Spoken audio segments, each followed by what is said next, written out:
Okay, so here's where we are on the end of the week of linear independence. And we have concept check 2 this weekend, which is mainly about, matrices, vector spaces, subspaces. Maybe there's something about, Gauss-Jordan reduction, something like that. So these previous 3 chapters that weren't covered on concept check 1.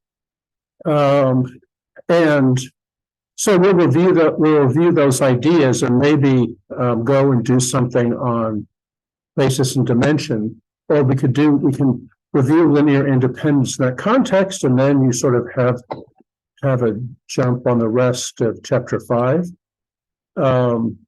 Okay, so that's where we are. Oh, and then let's see.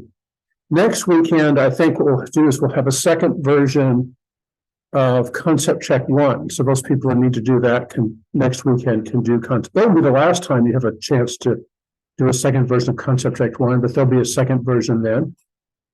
And because that'll be, and then we'll have the spring break weekend. We could have we'll have demonstration 2. We could also have a second version of demonstration 1 for those people who needed it. So you can come out of the spring break if you spent the time there to sort of all recovered from all the stuff. So we don't have many ideas left because we have a review week here before spring break. Okay, so before doing basis, again, we have these due on March 5th, which is next weekend, linear independence and basis and dimension. And also, because of my late getting the solutions and the examples that had been turned in of assignment 2 version 1, assignment 2 version 2 will be not this Sunday as it was, but next Sunday.